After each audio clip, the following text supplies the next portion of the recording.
Perhaps the most anticipated football game of the season takes place here in Week 4. Welcome to Sports Extra Overtime. I'm Kurt Pegler. And I'm Matt McClain. A battle at the top of the Mid-Illini Conference between two undefeated teams. Number 1 ranked Washington hosts number 2 ranked Dunlap.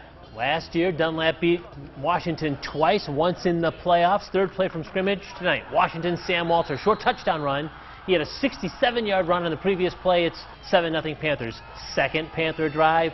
Third down, Caleb Fisher keeps it. That's a 20-yard score, and now it's a 14-0 lead in favor of the Panthers. Dunlap takes advantage of a turnover and cashes in. Miles Burke to Derek Passmore. Great catch. He gets hammered in the end zone, hangs on, touchdown. He was hurt on the play, but he's tough. He stayed in the game. However, Washington would answer right away. Misdirection play here with Brendan Durr going 29 yards for a touchdown midway through the second. It's 21-6 in favor of Washington, and the Panthers defense just harassed Dunlap all night long. Miles Burke goes downfield, but he's going to be intercepted by Brady Klein. Top-ranked Washington, an impressive win over number 2 Dunlap, 35-6. Great feeling, man. After they shut us out a couple of times and they came outfield and beat us twice, and this is a great feeling. I've always said numbers don't mean anything to me, so we're just playing football right now. So we're on to the next game. Numbers don't mean anything. We're just playing football. That's Sam Walter and Caleb Fisher, so Washington gets redemption. The Panthers are now 4-0 after beating Dunlap in Week 4.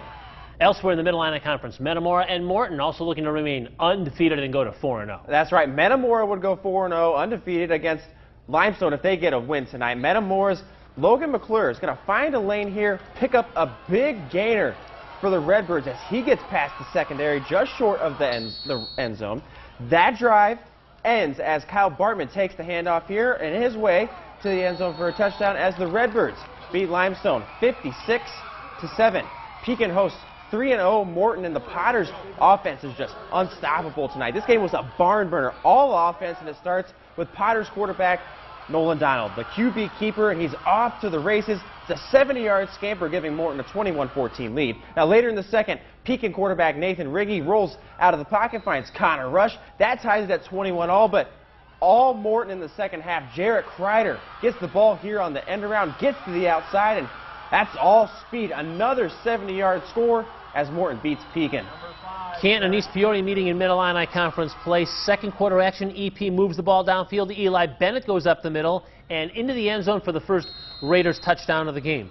Just before halftime, Canton's going to counter. Jake Smith fakes the handoff, keeps it himself. He breaks free into the open. This is a 48-yard TD scamper to tie the game, but the Raiders would score twice in the second half and beat Canton 19-6. Now we move to the Big 12 Conference, a big rivalry game in the Twin Cities. Bloomington at Normal West. If Bloomington beats Normal West, the Raiders will be 4-0 for the first time in 14 years. Bloomington brings the pressure and gets a sack of Carson Camp. That's a freshman, Jack Weltha, with the tackle for the loss there. But Normal West gets into the end zone. Camp to Magnus Moeller for the score here. West led 10-0, then trailed 14-10 heading into the fourth quarter. The Raiders then were behind and have the football trying to make something happen, but Gavin Teller is going to pick off Griffin Moore to seal the win for West, which hands Bloomington its first loss of the year, 17-14. Normal Community looks to remain undefeated with a win over Class 8A opponent Neuqua Valley. The game was on the line. Daniel Bodie decides to take matters in his own hands. 20-yard quarterback keeper down the sidelines.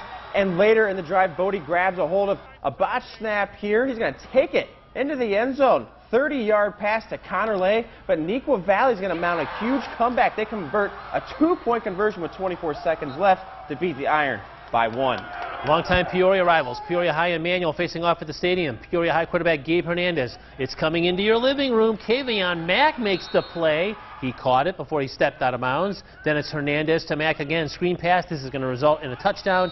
It's all Peoria High. Yes, 76-0. That's your final score.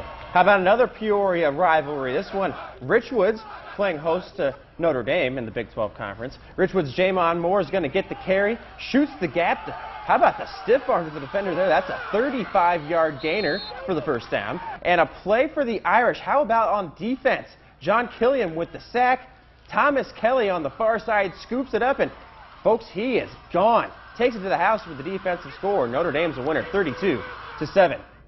And coming up next, much more high school football. We have all of your small school highlights from all over Central Illinois coming up right after the break. Stay with us.